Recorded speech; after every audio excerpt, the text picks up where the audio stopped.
Hey guys, and welcome to a brand new series on my channel. This is going to be the Factorio tutorial series that I've been promising you guys for so long. The first point that we're going to hit on in this first episode is map generation. Many of you may know how to generate a map, many of you may not, but I'm going to go through it because the map generator is actually one of the most complex algorithms I've ever seen for a map generator. It's not quite as obvious as it first may seem. The map generation's actually done on something very similar to wavelengths, so it's quite confusing at first.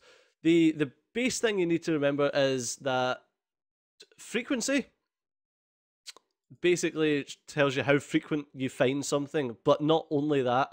So say you've got, no, right, this is base game. If you just want to play the game, if you're new to the game, fire away at base game, perfect way to do it. Peaceful mode, enemies never attack first, meaning that you need to attack the enemies before they'll come and attack you. Pretty good for new players, but in my opinion, just keep it off, man. Learn to play the game by playing it the way it was meant to be played. That's what I like to say. Then you've got your map seed and your map exchange string. Map exchange string is essentially what options you put in. Map seed is just the seed that's used to generate, because that's all to do with randomness. Basically, if you've ever played any online game, any of these type of games that use procedural generation, then you'll know that a map seed is basically like the building blocks of the map. So, back to frequency. So frequency is how frequent something occurs. But if you think of it in terms of a waveform, if you increase the frequency of a waveform, you also decrease the wavelength. So instead of it going nice up and down and smooth, it goes dagga dagga dagga dagga dagga. So basically, by increasing the frequency, you're decreasing the overall size. So basically, that means that if you've got more frequent patches, they're going to be smaller patches. It's best to think of this in like iron ore, copper ore, stone, blah blah blah. Any of the resources. More frequent patches means smaller patches, so you'll have less overall diameter of an ore patch, but they'll be more frequently placed around your map. Then you've got size. So with you decreasing the frequency, you are increasing the size and vice versa, but you can also increase the size. So imagine that as the wavelength.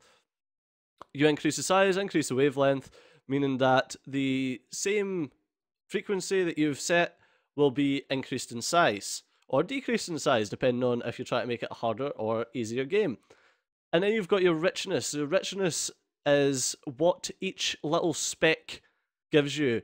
So if each spec is defaulted at 5,000, I can't remember for the life of me what each spec defaults at. It's not 5,500 or something.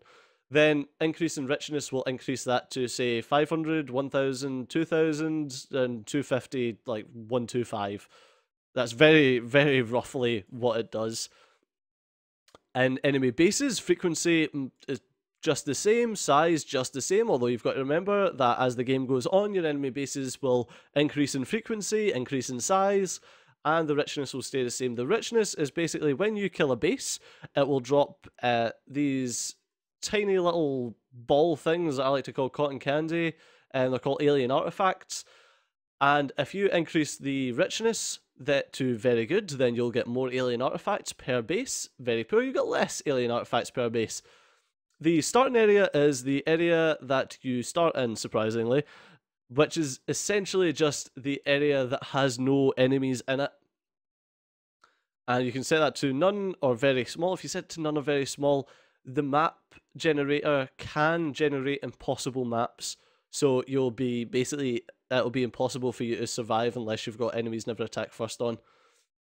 Then you've got your water. The reason I'm skipping over crude oil, iron ore, etc. is because it's all basically the same thing. Your richness will increase your yield with crude oil, and then size is the patch, and frequency is the patch as well. And then you've got your water, which is kind of obvious. If you put water to only in starting area, you'll only get water in starting area. Very small, blah, blah, blah, is just the sheer amount of water that you get. Terrain segmentation is the frequency of terrain segmentation. Basically, if you put it to very low, you'll have massive sprawling deserts, massive sprawling forests, etc., etc. Put it to very high, you'll have spots of forest, spot of desert, spot of this, spot of that. generally what you're going for. I like to leave it normal because I like the way it works, but maybe different for you.